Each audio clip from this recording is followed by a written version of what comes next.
Let me ask you something. You've decided you want to go to the Maldives, you open up a search, you start looking at resorts. And within about 10 minutes, you are completely overwhelmed. Because they all look incredible. They all have the turquoise water, the white sand, the overwater villas, the perfect sunset photos. So how on earth do you choose? So here's the truth that most travel websites won't tell you. Choosing the wrong resort in the Maldives doesn't just mean a slightly disappointing holiday. It can mean spending tens of thousands of pounds on a trip that just doesn't feel right for you. Because in the Maldives, your resort is your holiday. There's no hopping between hotels, no wandering into town for dinner, there's no exploring the local area. That island, that resort, is your entire stay for the duration. So getting this decision right is probably the single most important thing you'll do when planning your trip. So, no pressure. I'm Becky Lydia, and this is Maldives Guide.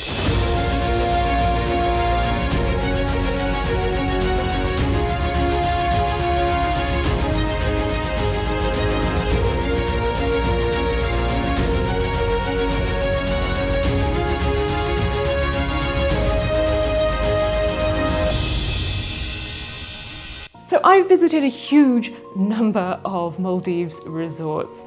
Budget-friendly, child-friendly, adult-only, all the way through to some of the most exclusive properties in the world. And in this video, I'm going to share exactly what you need to consider before you book.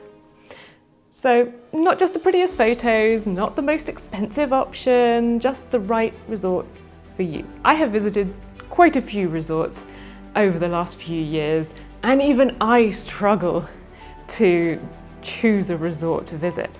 Now, if you were to tell me, which resort would you go back to, I could tell you in an instant which ones I would like to go back to and experience all over again.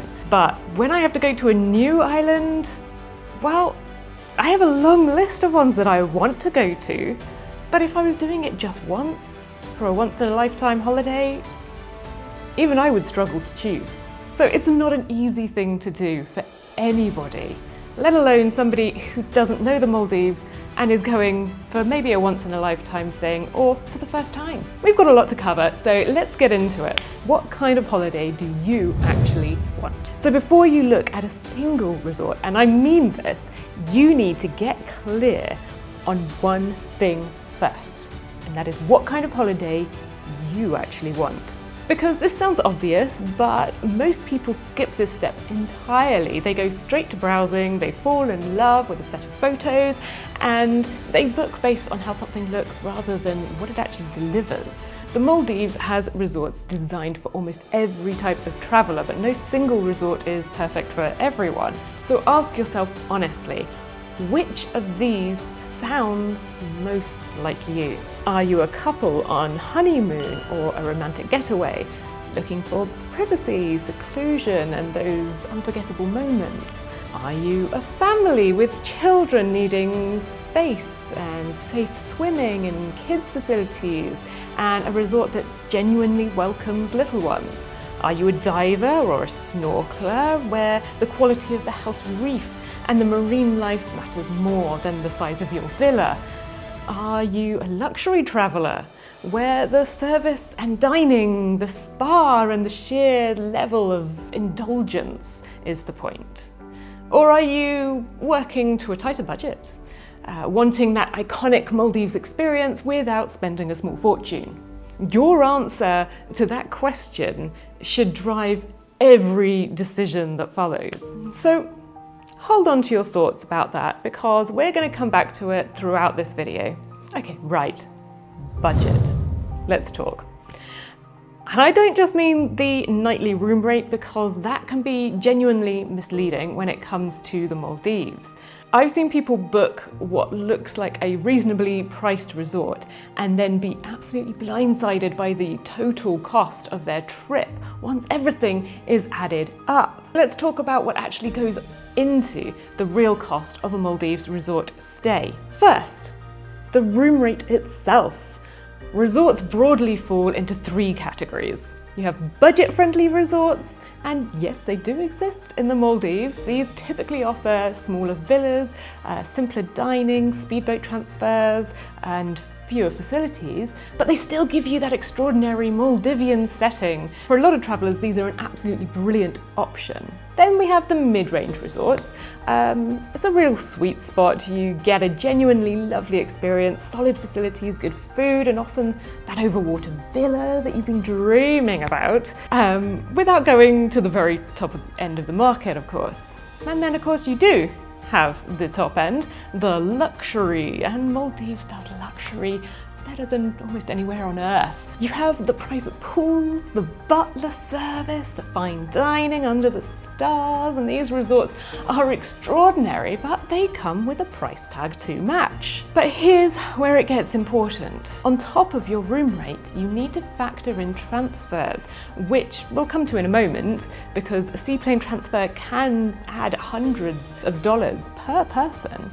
You need to think about your meal plan. Food and drink in the Maldives can be extremely expensive if you're paying as you go. So a meal for two at a resort restaurant can easily run to $150 or more. And then there are the taxes. 17% GST and 10% service charge are added on top of almost all prices. And I will have a full video on Maldives costs and taxes out soon, which I will link below. The key message here is always look at your total trip cost, not just the headline room rate.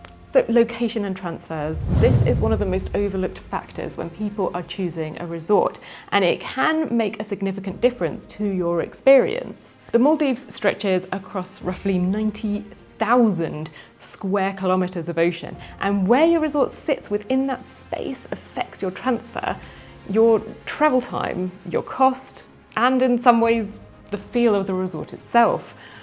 So resorts closer to the main airport in Male are typically reached by speedboat. These transfers are quicker, cheaper and simpler, often 20 to 45 minutes on the water, great for families or short trips or anyone who'd rather not add a seaplane journey to their itinerary. Resorts a bit further out, in more remote atolls, usually require a seaplane transfer, and if you haven't experienced the Maldives seaplane, it's genuinely one of the most spectacular things you'll do. Flying low over the atolls, seeing the lagoons laid out beneath you in every shade of blue imaginable.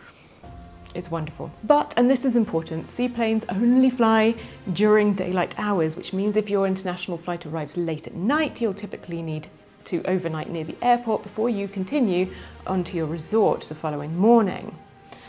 So some resorts include this in their package, others don't, so make sure you always check. And for most remote resorts, you may have a domestic flight followed by a boat transfer. This adds time, but often takes you to some of the most untouched, spectacular islands in the country. So ask yourself honestly, how much travel time are you comfortable with after a possibly long-haul flight? Because even the most beautiful resort in the world can feel very different if you've just spent an extra 6 hours getting to it.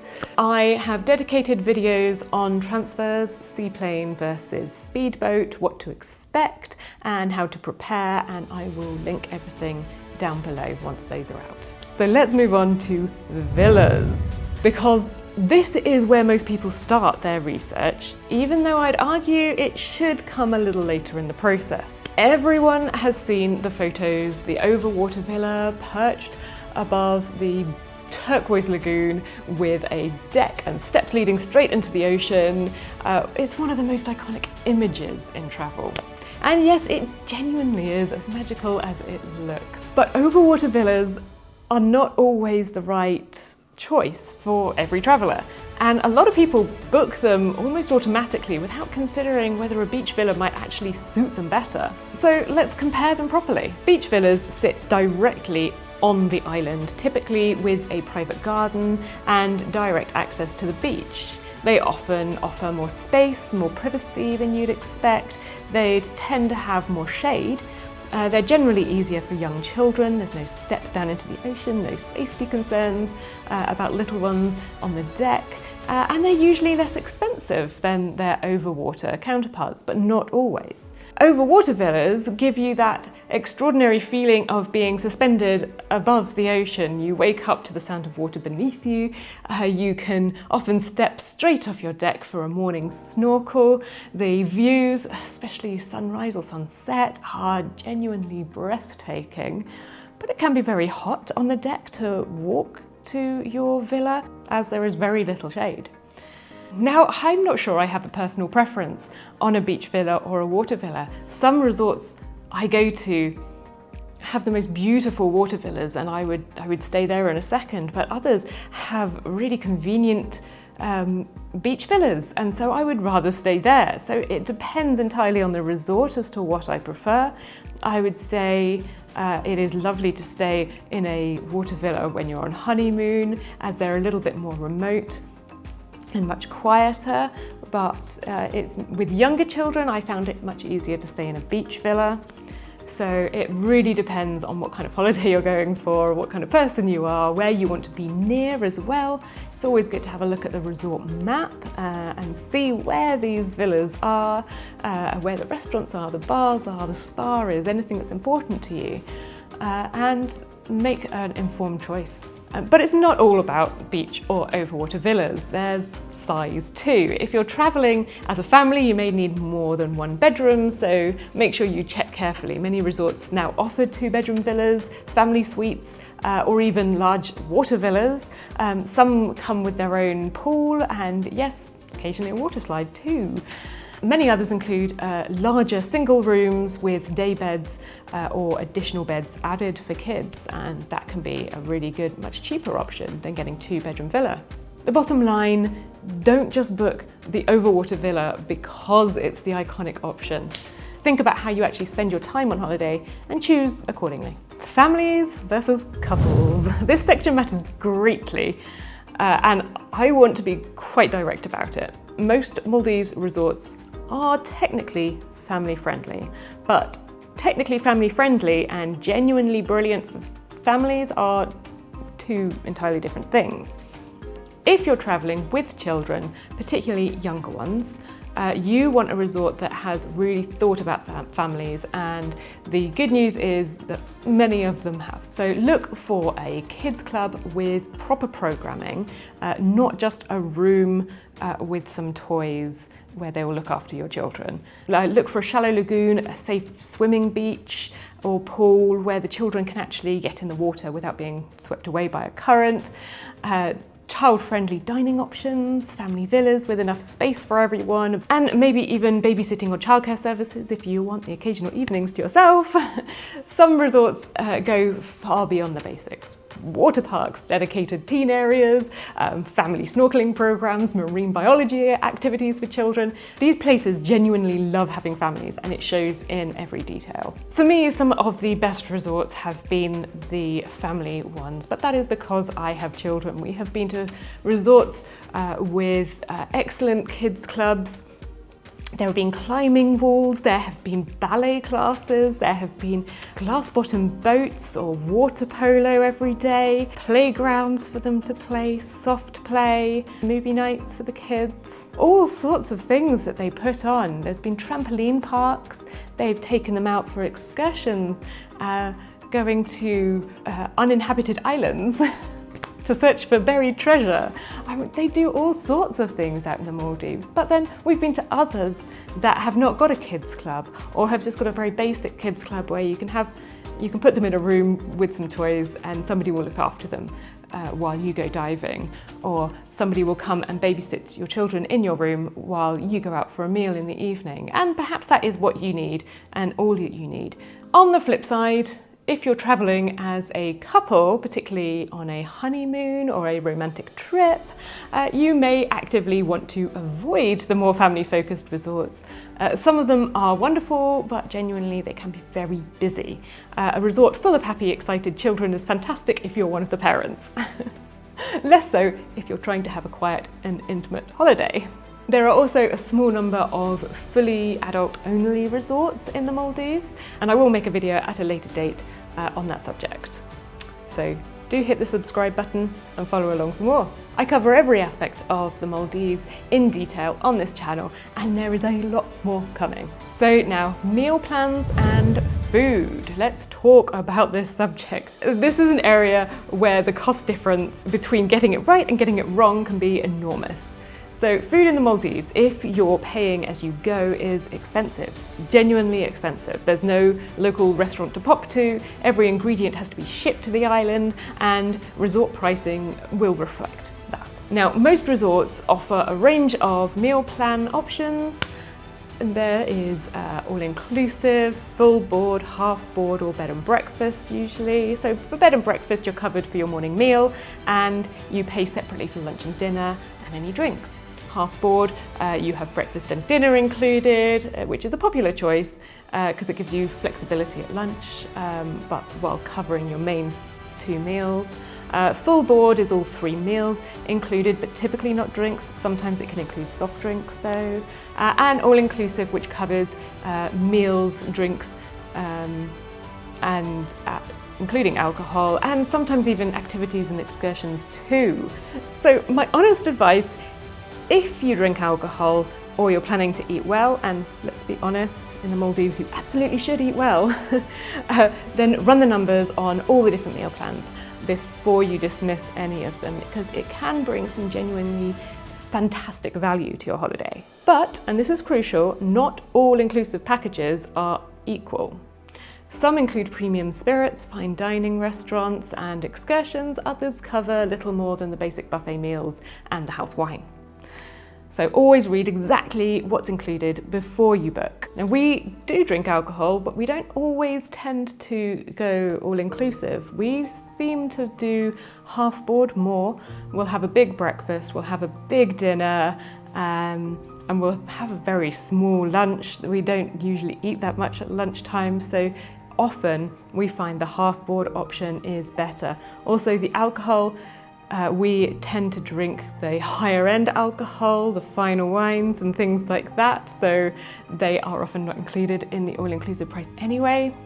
So it can often be cheaper for us to go half board, but not always. Some resorts we have gone all-inclusive, and some resorts are even fully all-inclusive anyway. It doesn't matter what you do, it doesn't matter what, you have to go all-inclusive. This final section is one that people often think about last, when actually it should be closer to the top of the list.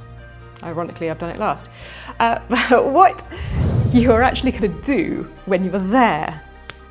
So because the Maldives is not just about sitting on a beach, although that's perfectly fine if that is what you want to do and it's glorious, there is genuinely so much to offer though in the Maldives, but not every resort offers the same thing. So if snorkeling is important to you, and for many people visiting the Maldives it absolutely is, then the quality of the house reef is critical. The house reef is essentially the coral reef that sits just off the beach of your island. Some resorts have spectacular house reefs, and you can step off the beach within minutes. You're swimming with turtles and rays and reef sharks, and others have very little or no house reef at all. So if snorkeling matters to you, booking a resort with a poor house reef can be a genuinely disappointing experience. But often if you do book a resort like that, they will have a boat that goes regularly to a nearby reef, or offer lots of excursions to go and swim with turtles or see dolphins or something like that. So it's not like you're missing out entirely. Let's move on to diving. If diving is your passion, then look for a resort with a well-regarded dive centre, good access to multiple dive sites, and ideally a location in an atoll known for marine life, such as South Ari Atoll or the Bar Atoll. If you want water sports, there's jet skiing, paddleboarding, windsurfing, surfing, but check that the resorts actually offer these, because not all of them do. And then there's spas and wellness, and so if that's a priority to you, then the Maldives does some of the most extraordinary spa experiences in the world. Overwater treatment rooms, outdoor massages on the beach, yoga platforms above the ocean. Some resorts have invested heavily in this area. Others have a fairly basic spa offering, but so it's always worth checking. The same goes for dining experiences, underwater restaurants, beach dining, sandbank picnics. These things exist, but not at every resort. If they're on your wish list, make sure that they are available before you book. I will be making full videos on snorkeling, diving and other activities to do in the Maldives, including underwater restaurants, so you'll never need to be bored in the Maldives, unless of course you want to be. I will link all of those below once they're available. So, how do you choose the right Maldives resort? Hopefully you have an idea now. You start not with a search engine, but with yourself. What do you actually want from this trip? What's your honest budget? The full budget, transfers and all. How much travel time are you comfortable with? Do you need a resort that genuinely welcomes children? Do you want peace and seclusion? Does the house reef matter to you? The meal plan, the size of your villa? The right resort isn't the most expensive one. It isn't the most Instagrammable one. It isn't the one your friend went to and raved about. The right resort for you is the one that matches your priorities and delivers exactly the kind of holiday that you came for. Because when that alignment happens, when the resort just fits, a Maldives holiday becomes something that you will genuinely never forget. And that is why people like me keep on going back time and time again every year. So if this video has been useful, please do give it a like. It really does help other people to find the channel. Subscribe to Maldives Guide if you haven't already. I cover everything about this destination in detail, from transfers and visas all the way through to hidden gems, and everything I've mentioned in this video, the transfer guide, the cost breakdown, the adult-only resorts video, snorkeling guide. I will link everything in the description below once it exists. They're coming slowly. But I'm Becky Lydia, and I will see you in the next one.